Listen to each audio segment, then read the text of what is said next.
Well, Hojo-san is in Pittsburgh, leading Sesshin, so he's away this week. And as for me, I have come here this morning straight from an overnight shift in the Red Cross shelter in Crawford County, south of here. So we've still got about 800 or 900 people down there without power because of the ice storm earlier this week. So we've got folks in the shelter. So on that basis, because given I've been awake for 24 hours, I may not talk at you for 60 entire minutes, which you may consider a blessing. So we'll see. So, of course, once again, this week we take up the 108 Gates of Dharma Illumination, as I always do from this seat. Today we have reached the 17th gate.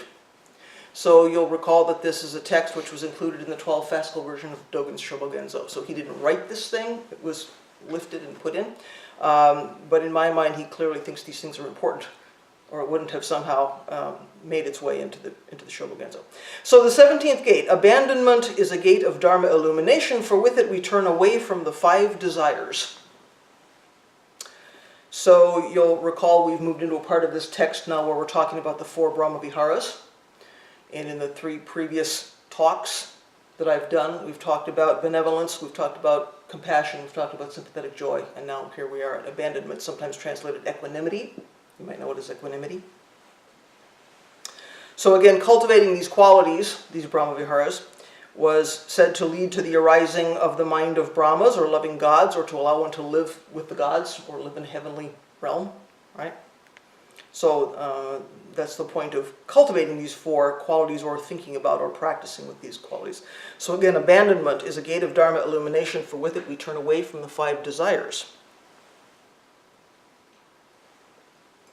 So you may have heard of something in our Buddhist tradition called the 8 worldly winds, or the 8 worldly conditions, which are actually 4 pairs of things. So there's loss and gain, there's good repute and ill repute, there's praise and censure, or criticism, and there's sorrow and happiness.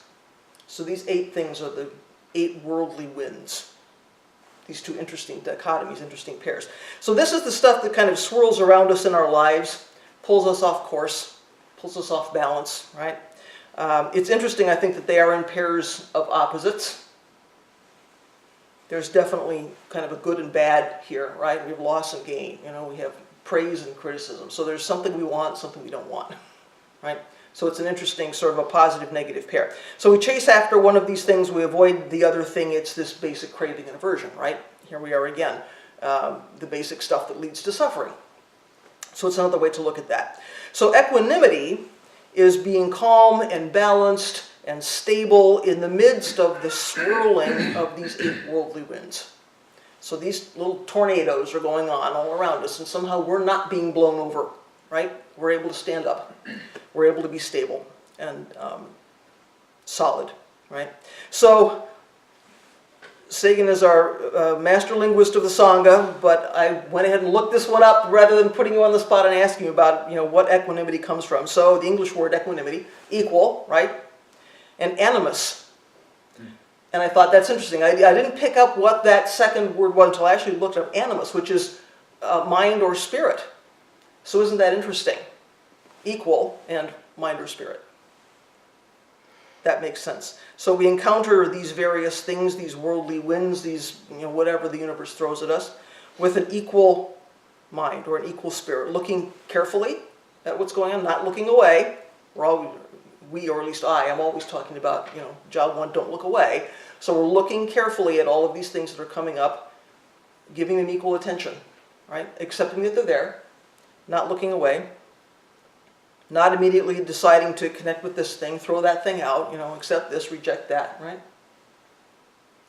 So the gate statement says that abandonment is a gate because we turn away from the 5 desires. So now we need to look at what that part is and what that means. So these 5 desires are also known as the 5 hindrances, and that might be a more familiar term to you. It was more familiar to me.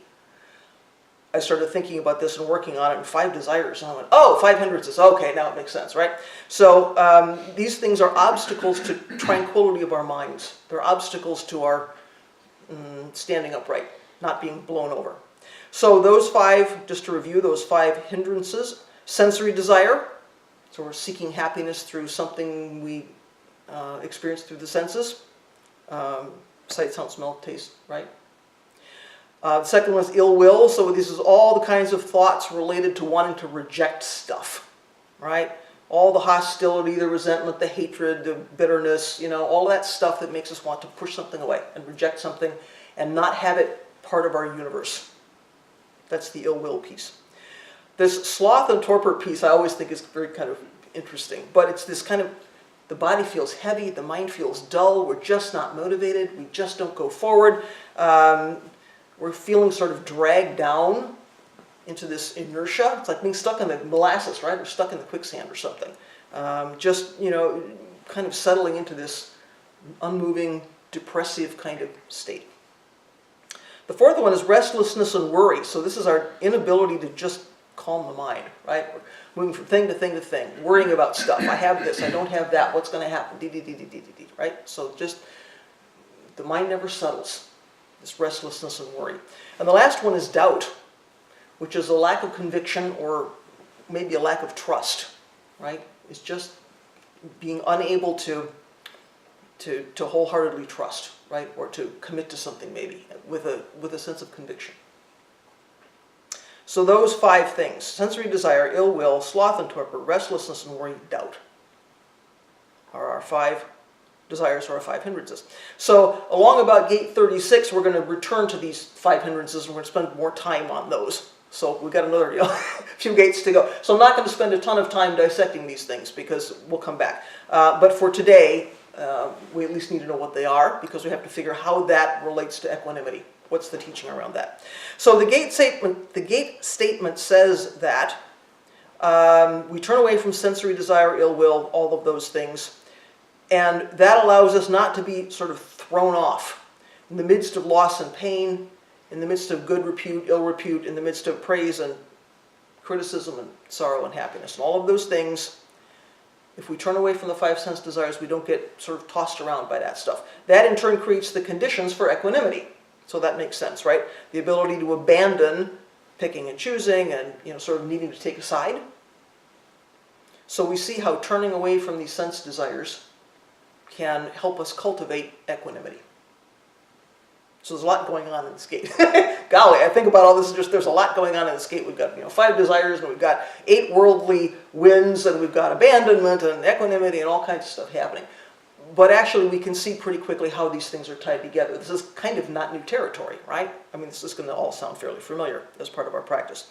It's all really, I think, a more complex way of saying that if we're not paying attention to these things that are arising, these 5 hindrances, these worldly winds, whatever's going on in our lives, if we're not really looking carefully and understanding well and seeing clearly what's happening, this stuff gets in the way of our zazen.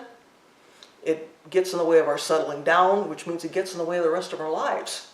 If we can't settle, we can't take skillful action, we can't be useful to other people. The wisdom and the compassion that are naturally already here sort of get covered up. So we can see why we call these things hindrances, right? And why we have these things called worldly winds. I mean, what a great picture. Doesn't that feel like what your life is like sometimes? In the midst of just these swirling things. So it's important we look carefully and see what's actually happening. Because if we can't do that, or we choose not to do that, we're laying some foundations for future kinds of misalignment and confusion. So, before we realize it, if we're not paying attention, we get hijacked, right? All of a sudden, here's something. And gosh, we really don't want to see it's there. We really don't want to look at it and be with it. We want it to go away. And we know if we don't deal with it, pay attention to it, recognize it, care for it, something will leach out sideways. Something will happen from the back because we're not paying attention. That's when we get hijacked by stuff. We take sides. We pick and choose. We chase after this. We want to reject that. We run away from stuff. We create suffering in our lives. So, as Dogen says, flowers fall with our attachment and weeds spring up with our aversion. So, we like the flowers. We think the flowers are pretty. As soon as we see the flowers, the attachment comes up, the grasping comes up. As soon as we see the weeds, we think, well, that's bad. We don't like weeds. The aversion comes up. just as soon as we see these things, right? So we can become consumed with that kind of picking and choosing and running after and running away from. It can become just our whole moment-by-moment existence. This is the human condition, right? It's not that we're bad people. This is what happens in this human form. But we start chasing and running away, and we immediately lose our balance. We are much less stable. We have much less equanimity. And once we've lost our balance, then it's even more difficult to see clearly. It's even more difficult to take skillful action, to pay attention to the needs of the people around us and what this moment is presenting, right, and what we need to take care of. It's difficult to be a skillful bodhisattva in the world at that point. So equanimity, it would be easy to make a mistake about equanimity. Equanimity is not about being passive. It's not about being apathetic. It doesn't mean we don't care. And that's an easy pitfall to fall into. It would be easy to think that, well, not giving in to desire means I just become inert. I just become a lump, I never make a choice, I never take an action. That's not what's going on here. It doesn't mean we just say, well, everything's okay, there's nothing I need to do. Or I don't need to practice, or I don't need to help other people, or do some kind of wise work in the world. What it does do is help us see clearly where we can actually be useful and what we need to let go of. Because there's always stuff we want to change, and there's stuff we want to do, and then there's what we can actually change, right? So it's important to know, where to direct our effort, where to direct our energy. So having equanimity is about being stable in the face of everything that's coming at us, in good times and difficult times, and being able to see what needs to be done and what we need to say, I can't change that. I need to accept that it's there. I need to not ignore it. I need to maybe wait for another time, but at least in this moment, there are things I can't change. And if I attach to some idea that this is not good and something, I have to struggle with this thing, whatever it is, I create suffering for myself. So we have to know what we can do and what we need to let go of. But it's not about, so this equanimity is not about detaching from the world, withdrawing from the world, somehow maintaining our personal peace by ignoring what's out there, or by not getting involved, because that's a cop-out, right? Bodhisattva can't do that. Bodhisattva can't just watch this stuff go by and just say, not my problem. So that's not what we're dealing with when we're dealing with equanimity. Because, of course, equanimity is not about our personal peace, right? It's not about I'm going to ignore everything so that I can have stability so that I feel good. Right? So Buddha's not saying we should be indifferent. He's not saying that we should be unconcerned about others or unconcerned about our lives or what's happening in the world. He's saying that abandoning the hindrances allows us not to get swept away by these 8 worldly winds. So now we see why this is sometimes abandonment. There's this abandonment piece in with equanimity. If we abandon our clinging and attachment to these 5 hindrances, if we abandon our sort of self-involvement in these 5 hindrances, we're in a much better position not to get swept away by our lives, by all these little tornadoes that are going on in our lives. The only thing we are indifferent to in this setup is the demands of the small self, the demands of the ego. We can be indifferent to that because we can see clearly where they're coming from and how they arise and what that's about. So we can say, not going to engage with that. Going to be kind of indifferent to that. Going to recognize them, not going to ignore them, not going to give in to every twitch and tingle that comes along because of my ego or because of the small self. That's where indifference can happen, maybe. Right? So in the face of loss and gain, we can accept that things come and go. There is this thing called impermanence. Right? There's nothing we have permanently that we can grasp forever and ever. So in the face of loss and gain, we can accept that. Sometimes we want something we don't have. Sometimes we have something in our lives we don't want. Sometimes we're concerned that the things we have in our lives that we really love are going to disappear. Sometimes we're concerned that something's coming over the horizon and we don't want it, but it's coming anyway, right? So there's all these ways we get caught up in loss and gain, things that arrive and things that leave. That's what that worldly wind is kind of about, right? When we lose a job or we get a new job, we break up a relationship, we start a new relationship, we make a lot of money, we lose all our money, right? This is our lives. So can we fully enter into what's going on, what's changing, what's coming and going, fully accept, see clearly and accept that something is happening, not look away, and yet not get blown over by it? And if so, then we have some measure of equanimity. So in the face of good repute and ill repute, or changes in what other people think of us, and we know, boy, that's a tough one, because that's pretty, our ego really wants to work with that one, really wants to grab that one. But in the face of those kinds of changes, we can do our best to maintain good relationships. We certainly don't want to burn our bridges. It's not unimportant how we are with people. But in the end, even if we do our best to be skillful, sometimes there are going to be people who disagree with us, or even disparage us for something we're doing. Do we have the equanimity in the midst of that to stick to our principles and to do what we believe is the right thing to do? That's really hard, isn't it? Because we want to be liked. We want to be respected. So in the midst of praise and criticism, how do we stand up in the middle of that? What if we're criticized for something we didn't do? Or somebody misunderstood what we meant? Or what if somebody's giving us the credit for somebody else's work, right? I mean, there's a lot of permutations to praise and criticism. So I'm sure you've heard this story about Hoko, because it's a very famous story. But I'll just read it again. A beautiful girl in the village was pregnant. Her angry parents demanded to know who the father was. At first resistant to confess, the anxious and embarrassed girl finally pointed to Hoko, the Zen master whom everyone previously revered for living such a pure life. When the outraged parents confronted Hoko with their daughter's accusation, he simply replied, "Is that so?" When the child was born, the parents brought it to Hoko, who was now viewed as a pariah by the whole village. They demanded that he take care of the child since it was his responsibility. "Is that so?" Hoko said, calmly, as he accepted the child. For many months he took very good care of the child until the daughter could no longer withstand the lies she had told. She confessed that the real father was a young man in the village who she was trying to protect. The parents immediately went to Hoko to see if he would return the baby. With profuse apologies, they explained what had happened.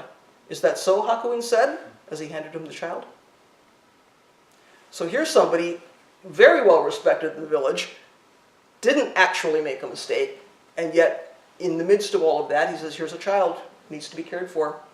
I'm not going to be attached to praise and criticism. I'm simply going to take care of this child. So in the midst of good repute and ill repute, or honor and dishonor, he remained stable, right? He remained upright and simply took care of this child as long as that was necessary. And when that wasn't necessary anymore, he handed it back. So in the face of praise and criticism, can we avoid either becoming terribly proud of all the praise we're getting, or kind of shriveling up and shrinking under all the criticism? Sometimes, of course, that happens if we've not made a mistake, but what if we have made a mistake and somebody criticizes us? What do we do with that? Right? That's a hit to the ego.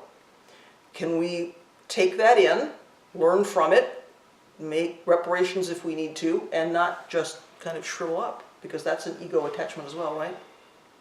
It's difficult stuff. So how about in the face of sorrow? Can we pick up and keep going? At the same time, taking care of the grieving process. We can't ignore that as human beings we have a grieving process. We have to take care of that. And at the same time, in the midst of sorrow, can we move forward? And how do we do that? And likewise, in the face of happiness, can we completely enter into the joy of whatever is going on? Because it's great, we're happy, something good is happening. Can we completely enter into that and not be consumed by it? Where our entire focus becomes, here's my happiness, I need to keep it, I need to protect it, I need to get more of it, right? My life is all about this happiness. So within the four Brahma Viharas, equanimity is not only its own thing, its own point, its own something to cultivate, it also helps refine the first three. So there's a real relationship amongst these four. Each of these four is its own kind of thing. But equanimity helps us to refine the other three. So if we combine steadiness,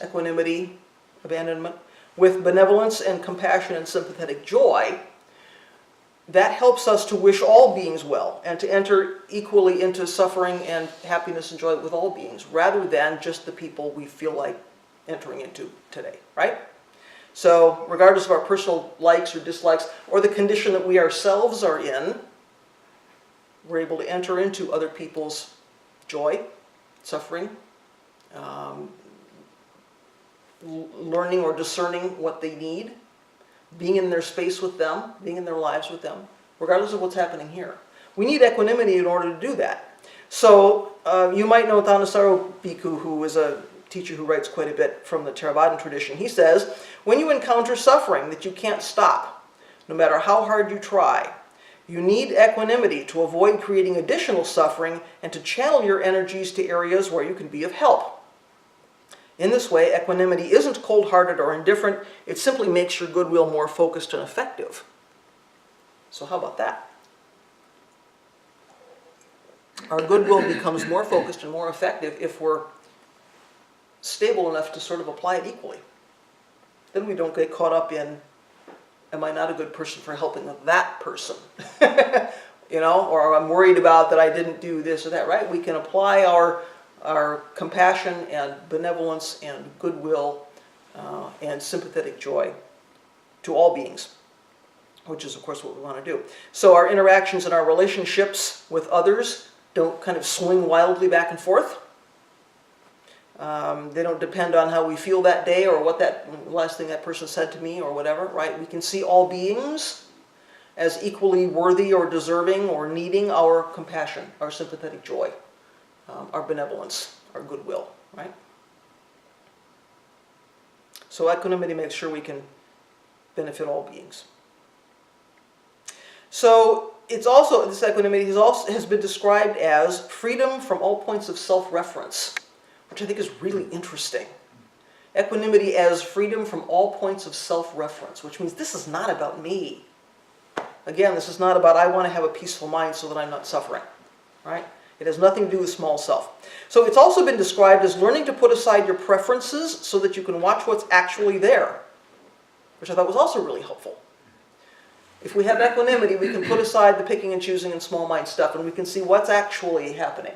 Not through my filter of what I want to see happen or what I don't want to see happen, or, you know, right? We can see what's actually there.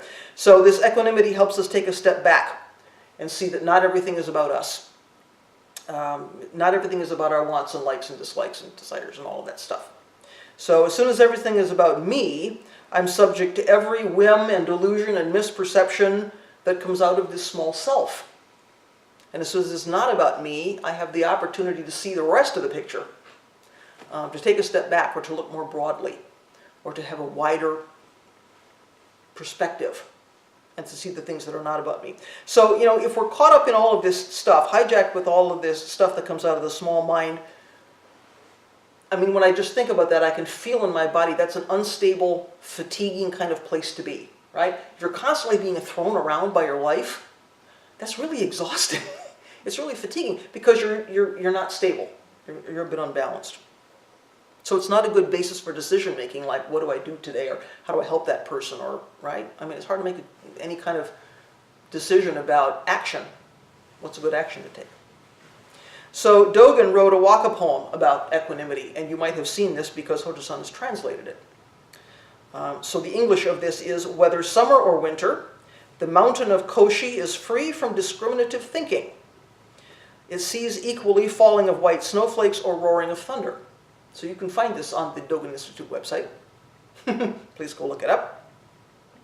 Whether summer or winter, the mountain of Koshi is free from discriminative thinking. It sees equally falling of white snowflakes or roaring of thunder. So you can imagine the mountain. And in the summertime, there's a thunderstorm, and the mountain is there under the roaring of the thunder. In the winter, there's a snowstorm. So the mountain is there under the white snowflakes that are falling. But this mountain is not discriminating between summer and winter, and the things that happen in summer and winter, and the winds that blow, right? Summer and winter. It just accepts all the different conditions of the weather in its environment. It doesn't make any choices. So 4 seasons come and go. Changes happen on the mountain's still there, right? Mountain's still sitting solidly. accepting what's coming and going. So it's encountering summer storms and winter snow with what? Equal spirit, right? It's encountering all those things with equal spirit. So these things are just the next thing that's happening. Today it's a snowstorm. Tomorrow the snow melts, and the next day, the sun shines, and the next day it's cold, and the next day it's warm. And these are just the next things that are happening. So the mountain can just accept those things with some equanimity, and it's not necessary for this mountain to decide, this is good, this is bad, these conditions are, I like these conditions, I don't like those conditions, right? It's a mountain in its environment, completely interconnected, completely functioning within its environment. So if this is us on this mountain, watching these things coming and going, and watching the changes of the four seasons, we may still need to clear away fallen trees after the thunderstorm. Something's blown down, there's a branch across the road. We may need to take some action and clear that. Or if it's wintertime, we may need to shovel the snow, right? It's not about being indifferent. There might still be some action that has to be taken, but we can do those actions without grumbling if we're coming at it with equanimity, right? Because we're not needing to label that stuff. We can simply do the next thing that needs to be done. Well, today I need to shovel the walk. Tomorrow I need to rake the leaves. It's the next thing to do. So Hojo-san says that this waka reminds him of something that Dogen wrote in Tenzo Kyoken, Instructions for the Cook, about magnanimous mind. And I thought, yeah, that makes a lot of sense. There's a real tie, I think, between equanimity and magnanimous mind. So the part that Hojo-san is talking about that Dogen wrote in the Tenzo Kyoken, as for what is called magnanimous mind, this mind is like the great mountains or like the great ocean. So here's the tie, right? It is not biased or contentious mind. Carrying half a pound, do not take it lightly. Lifting 40 pounds should not seem heavy. Although drawn by the voices of spring, do not allow your heart to fall. The four seasons cooperate in a single scene. Regard light and heavy with a single eye. On this single occasion, you must write the word great. You must know the word great. You must learn the word great. I remember the first time I ever read that and I didn't know what it meant. And I have to say, I probably still don't completely understand what it means. But I think he's drawing in another useful piece of text. Because when we consider this mountain sitting there, completely accepting whatever is going on, and sort of considering how magnanimous mind is a part of that thing. So, of course, at the end of this thing, on the single occasion, you must write the word great, you must know the word great, you must learn the word great. Great is tying us back to magnanimous, right? It's, the words are connected. So he's throwing us back to, we need this mind that accepts everything, this magnanimous mind. That's how we get to equanimity.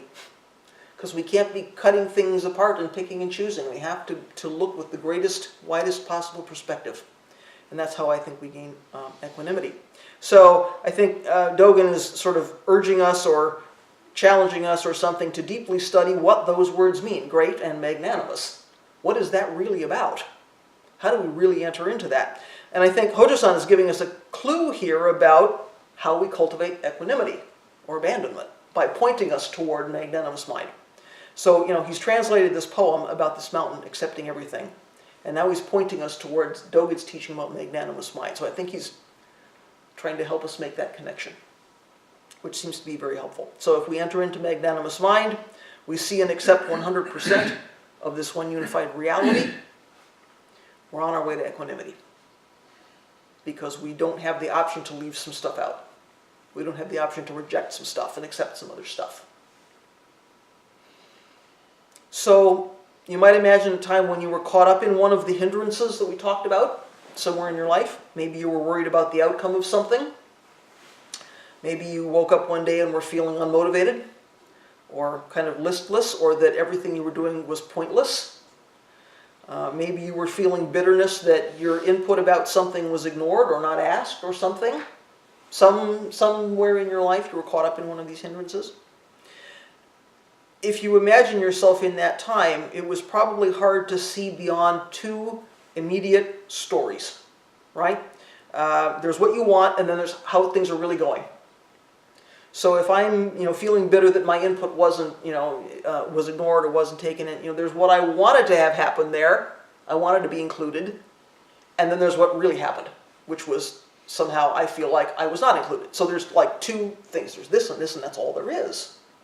And those are the only possible scenarios.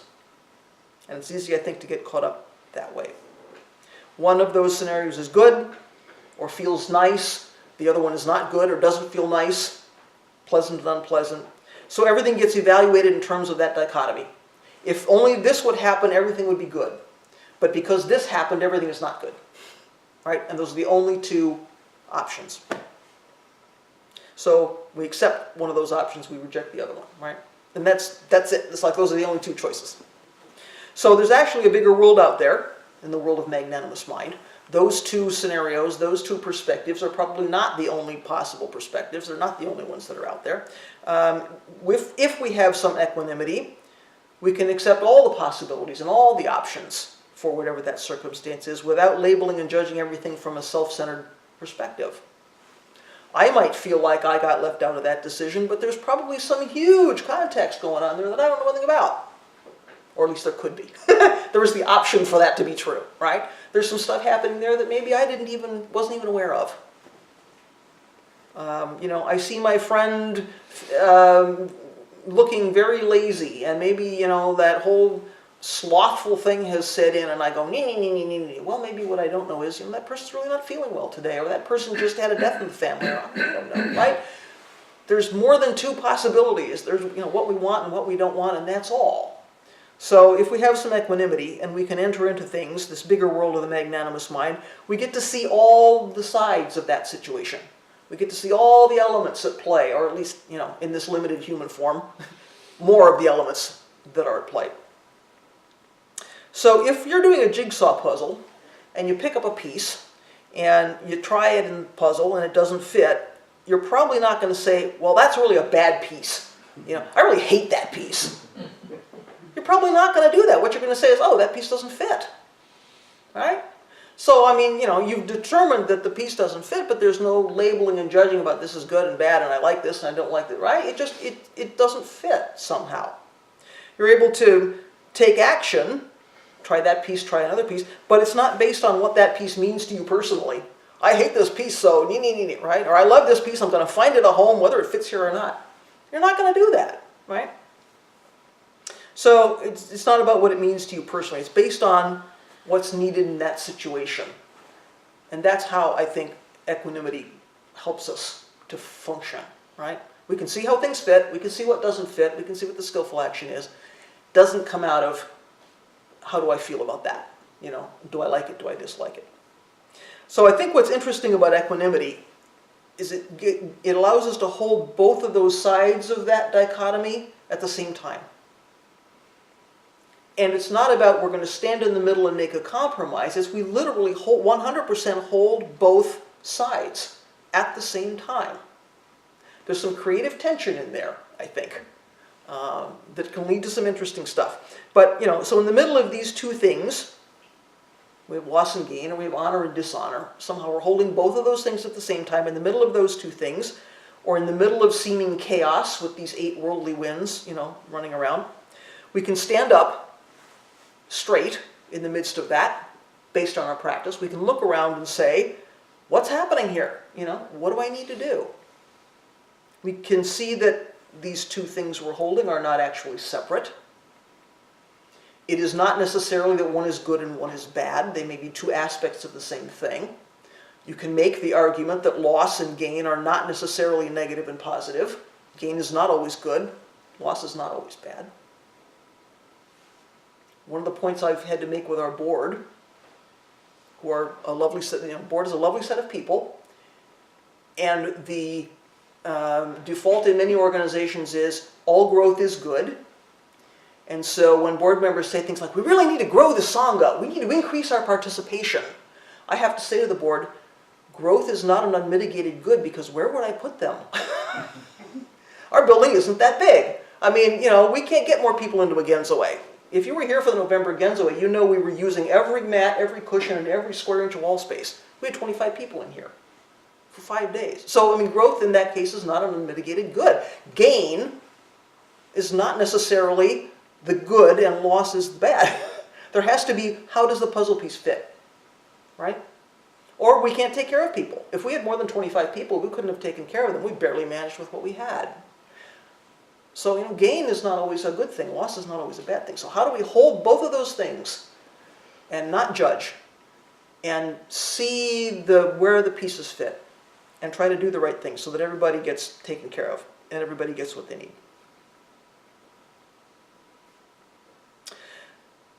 So the other dynamic that occurs to me as I think about this is that when we're talking about desire, and it could be the 5 hindrances or any kind of desire, when we're talking about desire, we're going to pick one element and reject another element, so we have a desire for this and an aversion for that.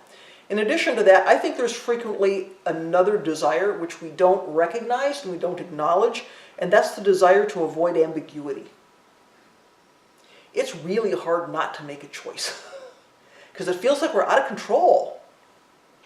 We really want to choose something and grasp that thing and say, that's going to be mine, that's where I'm going, that's going to be my point of view, that's going to be my horse in the race, that's going to be, right, my favorite whatever, because we have so much identity tied up with that. It's really hard to move through the world with ambiguity, right, or with uncertainty. Uncertainty is uncomfortable. So we really feel motivated to choose something. Even if it's not, I really like this and I really don't like that. It's like, how do we not pick and choose? It's a really hard thing to do. So we have a hard time with uncertainty. So, deciding on one thing or another thing feels like we have something solid to hang on to. Feels like we have some measure of control, because at least we took the action to choose whatever it is. So it's ours, right? We were able to do something. The other thing I worry about with relation to this is I think it really makes it hard to change your mind. If you're presented with new information, or something happens that should affect your perspective, once you grasp this thing and you've made this choice and you've invested in it, golly, it's really hard to let go of that and say, I'm going to choose something else because you feel like I made a mistake or I'm wishy-washy or something, right? So it's really hard to avoid becoming entrenched. Maybe you've heard of something called the sunk cost effect. If you work in an office or you work in a system, the sunk cost effect. So your organization invests in something. It's a new piece of equipment. You're going to build a building. You're going to have a new procedure, whatever that is, and you invest a lot of resources and time and people. You start going down that road, and then halfway down the road you realize that was the wrong choice. We shouldn't have done that. We should have done this over here. Inevitably, somebody in leadership is going to say, but we've invested so much in this thing, we have to see it through. Well, if what's coming out the other end is not what you want, wouldn't it be smarter to stop and say, we got to cut our losses. This is the thing we should have done. No, we've sunk so much into this thing, we have to keep going. It's really hard to reverse course because we've chosen. Oh my gosh, we made a choice. Now it's ours forever and ever. So some equanimity around that would be very helpful. So if that's you in your office, and you encounter the sunk cost effect, maybe you can be the one with enough equanimity to say, you know what? If we invest the next $1 million in that thing and what we're coming out with at the end is not meeting our need, what's the point of that? So maybe it's ourselves or our organization that's dug in. What if it's we're dug into our position and these folks out here are dug into their position and now we have conflict? How can we, with some equanimity, say, maybe we need to rethink our position in order to manage the conflict? Because there's so much ego tied up in that too, right? That's really hard. So we have lots of opportunities to practice with equanimity, more perhaps than we realize on a moment-by-moment, day-by-day basis. Equanimity is what allows us to keep an open mind. So we've all heard of don't know mind, right? We're all supposed to have don't know mind. Don't assume we know or we know this way, right? How can we be flexible? How can we keep magnanimous mind and allow for all possibilities? So just as the mountain has a firm foundation, we need to hold a firm foundation in our practice. And of course, giving way to restlessness and doubt makes that difficult to do. So we can see again how these hindrances come back around. It's really hard to practice in the midst of that, and we need that stable practice foundation in order to go forward. So we need to figure out, how do we sit like the mountain, right? You've heard that phrase, I'm sure, around in practice. You'll hear teachers talking about we should be sitting like a mountain. So we don't just wake up in the morning and say, you know, today I'm going to have equanimity. Today I'm going to have magnanimous mind. We can't expect that of ourselves in this human form. We've got to cultivate it. We have to give ourselves the space to develop our ability to work with that stuff.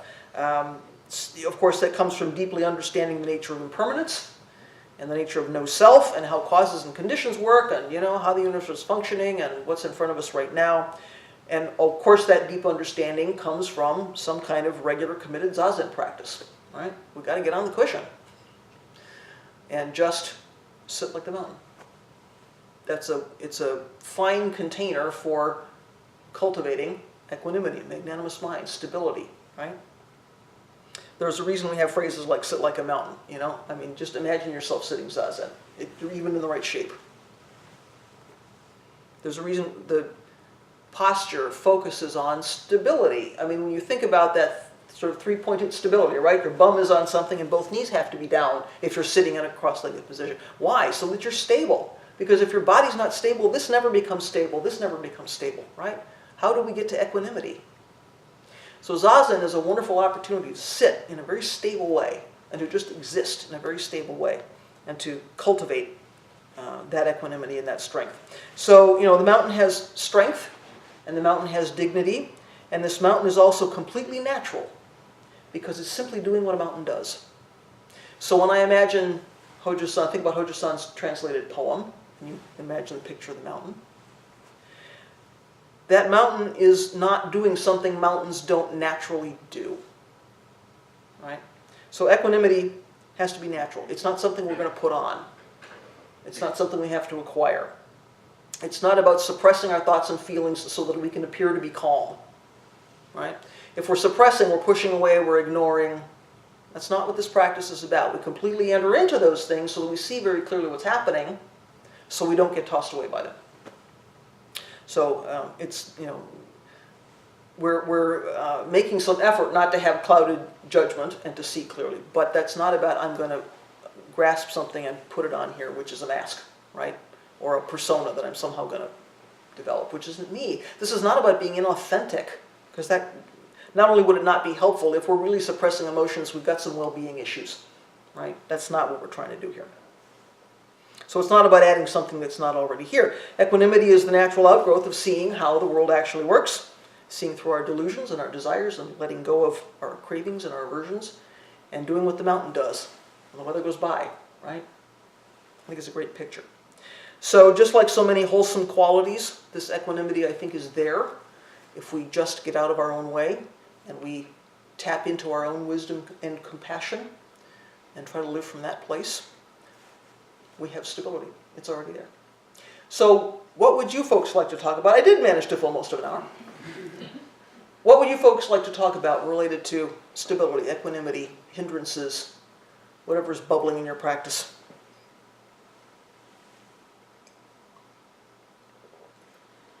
Please, Greg. So in 2012, scientists began using a phrase, the negativity bias of the brain. So what that's referring to in 2012 was a meta-analysis of a lot of studies that have shown that humans see negativity much more quickly than they see something positive. They remember negative events much more vividly and much more quickly than positive events, and there are lots of other ways to talk about this negativity bias. I think that that is a helpful piece of information with regards to my own aversion in the world, and to recognize that equanimity is a different power, if you will, and to not make myself wrong or bad, which is easy to do when the negativity bias is really strong for Certainly. having a negative reaction or a painful emotion like hatred, anger, vengeance, etc. So I'm first of all, I wanted to bring this into this conversation, but secondly, one of the last things that you said was, I don't know how to square that with this negativity bias, which is some version of if we settle down, if we allow ourselves to be quiet, then equanimity is there. I think I know what you mean in terms of, wow, it is possible to be in the present moment and content, instead of the tumult of the mind. So I would love to hear you talk about negativity bias and equanimity. So what do you suspect is the root of the negativity bias? Why are we more prone to see the negative than we are to see the positive? It helps with survival. Fear, exactly. Right? So most of the time, my guess is this negativity bias is related to something which is good or not good for this one, for this small self. So here we are again, with the idea that there is a fixed and permanent self that persists through time that we have to shore up and defend and give candy to. Right? So our first instinct is going to be, I have to protect the small self. If I truly understand the nature of self, I don't need to do that. And if I don't need to do that, my first instinct is not to see the negative. I'm much better able to see broadly and clearly and accurately that there's more than one side, that, you know, that the things that I'm calling negative or the things that I'm carving up are my own perception or what my own mind is doing. And then it is possible for that equanimity, which is already there, to show up, right? And not to be covered over by the instinct toward negativity. Why do we have negativity? Because we're fearful. And, you know, so it is about, potentially about physical survival, but it's about the survival of this small self. It's about the death of the ego, right? It feels like annihilation. If I'm not shoring up my small self, it feels like annihilation. It feels like death. So that's a fearful thing, right? I wouldn't disagree with you, and I'd like to add more, because evolutionary biologists suggest that we pay attention to things that can harm us, because if these genes are harmed, they don't reproduce. Exactly. So there's a biological event that's part of this negativity bias. Sure. And if we're attached to this body and mind, of course our primary, we're going to primarily become consumed with survival of this body and mind. Now I'm not saying we should be stupid. I'm not saying we step out in front of a train and say, oh well, right? But we can see what's happening, and then we can make a choice. And not just be hijacked by, here it is again, reactivity, habituated thinking, right? So those instincts are not bad. It's why we're all in this room, right? Because our ancestors, thought that way. Here comes the cougar, I got to run. We got to do that. But we've also got to see that's happening and what's really happening, and is that a projection onto this situation, and is that necessary right now, and do I have another choice? And maybe I have the choice to give up something which would be candy for me so that somebody else can have something he or she really needs. So it's really complicated. It can be really, in a way, it can be really complicated. And in another way, it's pretty simple, right? So, where are we getting hijacked? Where are we getting hung up? Where are we getting stuck? So if we're thinking about, well, there's this predisposition toward this, okay, based on what? Doesn't make it bad, doesn't make it wrong, but can we see it clearly? So I appreciate you bringing that up, because I think it's an interesting part of the conversation. Is there more you wanted to add in there? Yes, I want to add a little short story about the simplicity of what you're talking about. There was a while I was hiking up this mountain. I've been hiking all day. Towards the summit, there were just hillocks that I have to lift my body up and over. Not dangerous, but and I realized I am so angry, and I'm angry at the mountain, and I paused for a second. I was, what's that? And I realized, oh, it's just difficult. And when I could connect with just difficult, none of the situation with the mountain changed, or the Right. fatigue of my body, Right. but my emotional response and my perspective of what was going on shifted dramatically. The mountain was not out to get you. Right, and I didn't know that 30 seconds earlier. Yep. And I bet your whole body felt different and everything Mhm. felt, because you weren't struggling with that anymore, right? You were able to just see, this is what's happening. Yes. This is the scenery of my life at the moment. I'm climbing up this bleep, bleep, bleep mountain. But the mountain's not out to get you. And I think it's really, it sounds kind of silly, but I think there are many points in our lives where we make something into an adversary. We anthropomorphize in a really interesting Yeah. way and make something into an adversary. It's like, wait a minute, that's not what's happening here. But I'm getting really caught up in my relationship to whatever this is that I'm creating. It's not handing it back to me. It's an inanimate object, you know? It's like, this car doesn't work. You know, wait a minute. It's just, you know, it's a pile of parts. So it's a useful perspective to be able to back up. Now, what am I adding to the circumstance here and what's really in front of me? So I'm glad you made it safely up the mountain and back down. Who else would like to jump in? Risa. When you were talking about something happens and we get caught up in two stories, what we wanted and what actually happened, and that's all we can see. The idea of the small mind and not being able to see beyond that. It made me think about a passage I read years ago in a book by Pema Chodron. She has a Dharma center that's in this incredibly beautiful location up on a cliff on Cape Breton Island, overlooking this beautiful bay whose name I can't remember right now.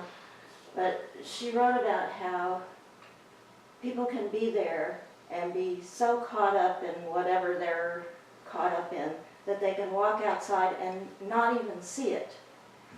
And after I read that, I started noticing how my preoccupations can actually cut off my perception, my visual perception. If I'm really preoccupied with something, and this is another, Greg brought up a hike. Often when I'm on a hike, I will notice I've been thinking about something having nothing to do with where I am or when it is, and I'm not even seeing what's around me. Or I can be listening to music and be thinking about something else, and I realize I haven't even heard the sounds while I was thinking. So it's really stunning to me that that small mind can impair even your basic senses. Absolutely. So look at all the great stuff that happens when we enter into magnanimous mind. You know, look what we get to include. Yeah, we have to include some stuff we're not so thrilled about, but we get to include mountains overlooking bays and nice music and the scenery of a hike in the woods. It's really, preoccupation is incredibly powerful. I mean, I just think we don't often realize how incredibly powerful that is. In a disaster situation, you know, one of the first things we have to do when we realize somebody's really, you know, having a trauma based on their house has just burned down or whatever it is, it's like you don't even try to help that person make cognitive sense right away until they can get themselves kind of ratcheted back down. That's not the time you start saying, well, now who's your insurance agent, and now, who do we call for you, and now do you have your wallet? It's like, no, you know, you have to start with, do you need some water and a blanket? You have to let them just go through that because they can't even, like, put words together, right? I mean, that's an extreme situation, but when you were talking, that was what came to my mind. It's like, yeah, if we're so preoccupied with our stuff, the rest of our functions just kind of shut down. It's really interesting and kind of scary. Again, my linguistic... Good for you. But actually the word preoccupation, I mean, Yeah. so you're occupied. It's Yeah. like, it's an occupier in your life. Of course. And you're not in charge anymore. Well, it's a preoccupation, so that thing's there first. Before anything else that can get in, here's this thing. It's already occupying your entire being, you know? Maybe that's a good thing sometimes if you're willing to work on something, but maybe there's times it doesn't have to happen. Or it happens kind of without our permission in a weird way. You know? We have a choice. Who else has something to say this morning? Toku. Link Rose, who's the avid eating opposites, and in the conversation he shared this story with me. It just seems relevant here. He was reading from the Zen poem, Believing Mind, and he came to the passage, to set up what you like against what you dislike is a disease of the mind. About that time, his wife, they're now divorced, but they're both Zen teachers, and they were then, asked, "Honey, what would you like for dinner?" To which he responds, "Whatever," because he still has this whole thing in his mind about liking and disliking, and he decided he's not going to want to like or dislike because that's a disease of the mind. He doesn't want to be diseased. I guess he has an aversion to that then. So his wife is clever enough to start offering him things that she knows he doesn't like. Which immediately snaps him back into his preference about what he really would like to eat. And that seems to be part of the paradox here is, so you have an aversion to a negative bias, do you? You know, so we're going to set up that against this other, and it's almost a virtual inevitability of our psyche to be continuously caught up in samsara, so much so that we might even have an aversion to saying no to it all, and yet that too is part of the samsara. Absolutely. So there really is no way that the ego will climb out of itself with respect to the liking and disliking, and maybe it doesn't even need to. Maybe just say yes to it all and find the equilibrium within the tornado and see where it leads you, and then be at peace with that. Well, exactly. And I think the longer we practice, the more subtle that becomes. In the beginning, we're working on, you know, these gross likes and dislikes, and I think the more we practice, the more we see how deeply embedded they are, and it becomes more and more subtle. In this human form, we can't avoid doing that stuff, but we can begin to see it and not be like swept away by it and blindsided by it and thinking, why did I do that, right? It's going to keep coming up because why? Our practice is never complete. This is why we have vow and repentance, right? Because there's always something else we need to be investigating. So we need to keep at it with a spirit of inquiry and not beat ourselves up for it, and still somehow have the energy and the perseverance and the commitment to keep looking and not look away. Because, yeah, it's so easy to, you can hardly drop one thing without picking up another one, right? You can hardly drop one dichotomy without picking up another one. And I think the teachings of saying that samsara and nirvana are not two. Yeah. It's to suggest you don't go to nirvana to get away from samsara. Exactly. You find it within the samsara. Exactly. They arise together. That's right. Others this morning? Things to say?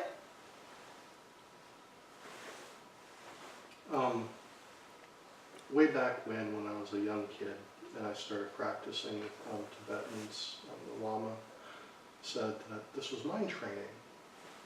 And he's like, oh great, I joined a cult.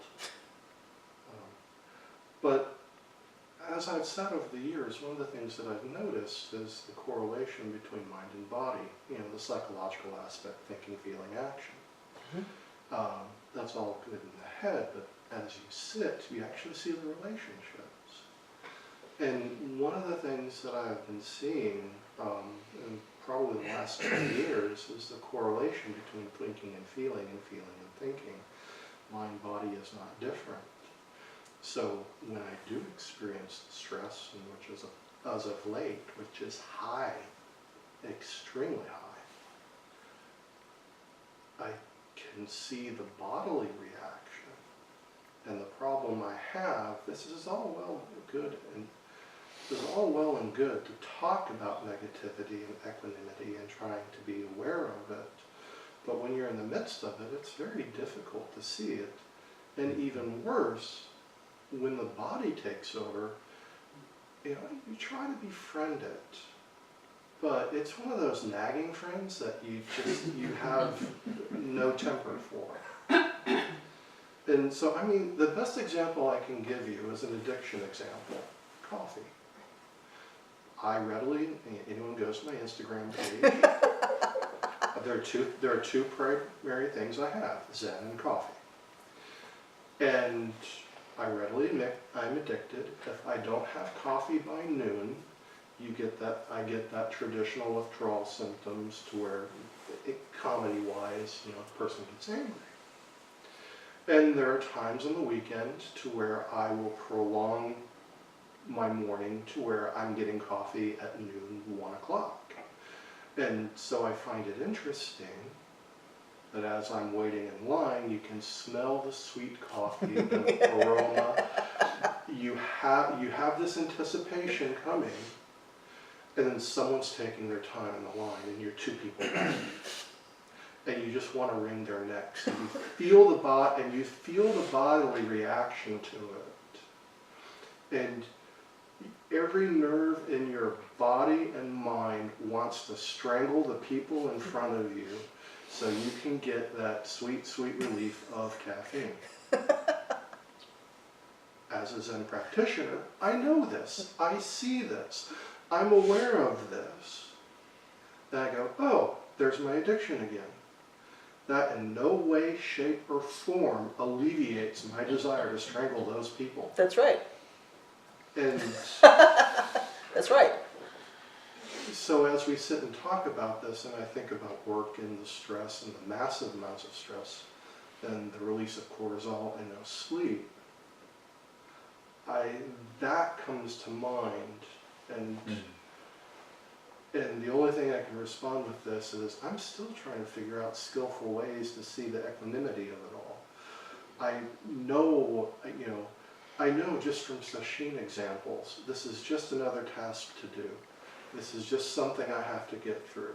This is something that it's impermanent, time will kill it off anyway. But that doesn't alleviate what's going on and the whirlwinds that surrounds you. So I guess ultimately I'm saying is, yeah, I see what you're saying, but it's rather difficult to get out of the situation Of course. in the midst of it. Well, of course. But the good news is you're seeing what's arising, and you're not going up and strangling the first 2 people ahead of you, right? Yeah. I mean, there's an extreme example.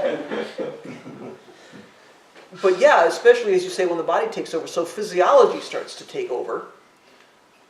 You know, it's so easy to be hijacked by that, which is why it's really important for us to be paying attention to what's happening in this body and mind. And we're going to feel what we feel, and it may be pleasant, unpleasant, or neutral, right? There it is. But what are we doing with it? Are we writing a story about it? Are we using it to shore up the small self? Are we using it, to create righteous indignation about what, we're better than that person? All these stories. So in this human form, there will be suffering. I mean, Buddha says this quite clearly, right? In our lives, there will be suffering because we're in this human form. We can be skillful and as wholesome as possible about that, or we can be unskillful about that and sort of perpetuate it and pour it off onto other people, right? So being bodhisattvas in this world, we recognize the suffering, including our own, and we do our best to handle that in a skillful, strategic way. And sometimes the suffering is based on the body, and sometimes it's based on the stories we write about other stuff. So yes, it's really easy for me to sit here and talk about equanimity, and you notice how many times in this talk I said, and that's really hard, isn't it? Because I'm under no illusion that my simply saying to you, there's this thing called equanimity, y'all ought to go out and get some, means you're going to do it.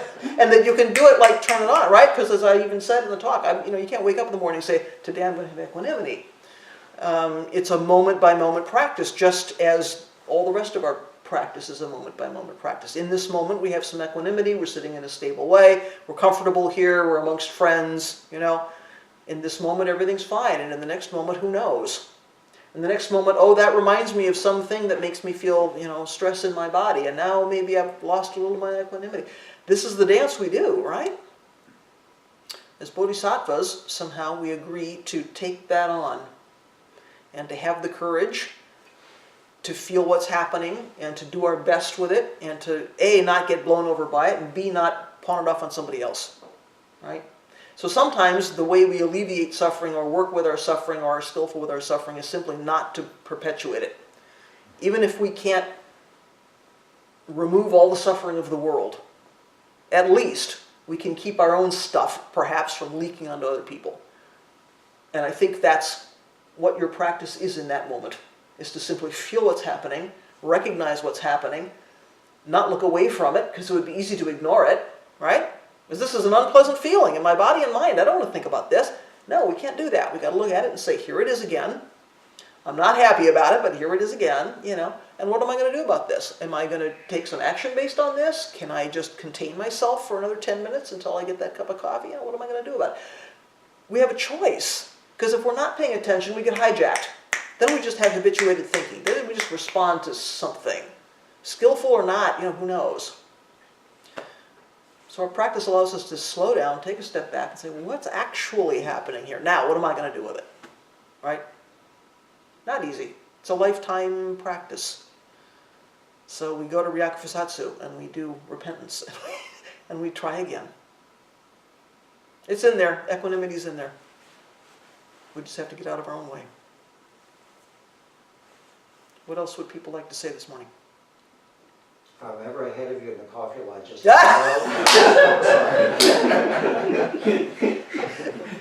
You have lifelong permission to jump queue if Rotoku's in the coffee line. I have something I think is quick.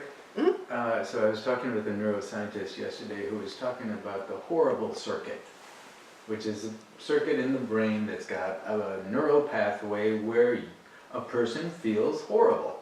For any number of conditions that can create this, it's a well-trodden path. And I'm thinking about your situation, A, being stressed, B, being 2 people back when somebody in front of you is not getting coffee to you right away. Horrible circuit. And I just had an experience of horrible circuit for half a day this week. The ability of what I see our practice doing for me is allowing me to step back and say some version of, I didn't use this then, but now I can. This is me in horrible circuit mode. What are the things, A, that cause it, and B, what are the ways that I can not perpetuate it?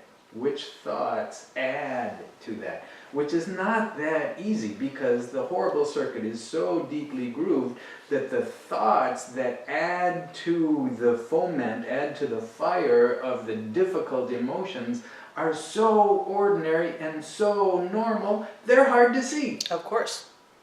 And chances are, if that's a deeply embedded pattern, you have been rewarded all your life for going down that path. Yeah. And that seems strange, doesn't it? Because it's uncomfortable and it's unpleasant, and you would think, I want to abandon this as soon as I can. And the reality is, anything that's that deeply embedded, we've gotten some reward for. And chances are, it comes back to, I'm shoring up small self. Yeah. Because if I'm angry, it means I exist, I have a right to be angry, someone did something against me, or I'm better than so-and-so, or, right? I mean, it's a way to build up our story. So not only do we have trouble even seeing those very ordinary, very subtle thoughts, but even if we see them, we don't want to get rid of them because in an odd way, feeling bad makes us feel good. Yeah. We're really complicated human beings. This is why practice is moment by moment our whole life. There's hope. I think there's hope. Other things this morning? Please, Allison. I thought it was really helpful that you brought up ambiguity. Kind of suggested. I saw your You saw my face. I saw your ears perk up back there. Yeah. And it made me think about working with students, playing music for them, and people are often really sure about what music they like, what music they don't like, and part of my job as a teacher is to expand that, so that they'll like more things, or at least appreciate aspects of music that maybe formerly they didn't. And so I'm trying to encourage an more open mind about listening to music. And this has been going on for me for decades with students who are in their first music course all the way up through doctoral students. There's so much resistance to being open-minded about some music that you think you don't like. And I remember when I was a student, I also had that. and I still had it. You know? And I think what's going on there is that we believe that our opinions create our identity. And we don't say that to ourselves, of course. But if you think about what music you like, that's part of who you are, isn't that right? And of course it's great when I like some music that you like. You know, we say, oh yes, we can enjoy that music together, and it's really a nice thing, and we feel a bond with other people. And if we happen to like music that is kind of validated as being great music, whether it's the Beatles or Beethoven or whatever, we're really happy, then that's like, I know what's good. So I think that we probably do that in all kinds of spheres. Certainly. So I guess that's the small self again, having these opinions and kind of building itself. Sure, that's the ego trying not to die. Mm-hmm. Because if indeed our self-concept is heavily reliant on our opinions and our choices, then not to have those things is annihilation. Here we are again, right? That's scary. So this ambiguity, this thing we can't put our hands around, that we don't have anything solid to grasp, that we don't know what our relationship is to it, feels like annihilation. It's a scary thing, right? So our impulse is, I'm going to choose something just so I have something to hold on to. And then also, suppose I have an opinion and someone else has a different opinion. If I'm saying, I'm right about this, you're wrong, you know, then you spoke a little bit about conflict at one point, and how do we work with that? Yeah. Because of Veterans Day, I think last couple weeks ago we were talking about war. So having an open mind seems like it would be really helpful in resolving conflict, or at least being able to work with conflict with other people. And also about feeling better about yourself when people criticize you. Because then you could say, well, that's their opinion, I have a different opinion. Or letting go of your own opinion when it seems to be wrong. What you were talking about with the sunk cost. Sunk cost effect. I had never heard that term before, so that's really interesting. Well, I mean, it's a corporate sort of pattern, but I can see where it happens just in our daily lives. I've invested in this opinion. I've held this opinion for a long time. Everyone knows this is my opinion. I'm so deeply invested in it that if I change course now, what will people think of me? I've wasted all that investment of my being into this viewpoint. It's like, wait a minute, you know, when you think about that, it's silly. Well, it really is an identity. Yeah, of course it is. Anchor, almost. Of course it is. Yeah. Of course it is. This stuff is not easy. Yeah. But I'm encouraged by all the interesting things that everyone's brought up here, and all the ways we look at the subtleties of this thing, right? I mean, there's just so much to work on. It's really interesting. So, you know, somebody asked me, oh, where are you going to talk to? Because they knew I was coming from the shelter right here. Oh, what are you going to talk about? I said, equanimity. He said, what's that? So I had to tell him what it was, you know. And sometimes I think, you know, I think, well, what are you going to talk about? Compassion. And I can just imagine people go, oh, geez, not another talk on compassion. But when you really get down to what it means and what it really is doing, it's really subtle and it's really interesting. So I am glad you guys are, you know, like chewing on this, because you're bringing up stuff that didn't occur to me. So go for it. All right. Just wanted to really quickly say regarding music preferences. I drove Hojo-san to the airport once, like 3 years ago, and I was trying to find something on the radio that he might like. I said, what kind of music do you like? And he said, I'm not interested in music. I had never heard anyone say that. I was going to be really interested in like what he chose. I was thinking, I have no idea what he would. So there we go. Now we know. There's no picking or choosing for Hojo-san when it comes to music. I just know he doesn't like Baika. Soshu has a hymn singing tradition, and he doesn't like to sing it. He's willing to listen to it, but he doesn't like to sing it. That's all I know about that. He doesn't like to sing Baika, but he does sing. He does? Oh, I'm surprised to find out. I mean, not anymore, but right. Classic music and CDs. He lived in California. He was listening to it. Oh, there we go. Just so you know. There we go. Right. Where's the other CD collection? Giving me a teaching, maybe. Ah, there we go. That could be. When you ask, it's okay. He'll say, I don't know. I'm sure he's one of those that said, when you said, what do you want for dinner? He said, whatever. All right. We need to do the World Peace Ceremony today, so we should probably wrap it up and move along. Thanks, everyone, for another very good discussion. Unless we have something more to say today, let's go ahead and chant and close up.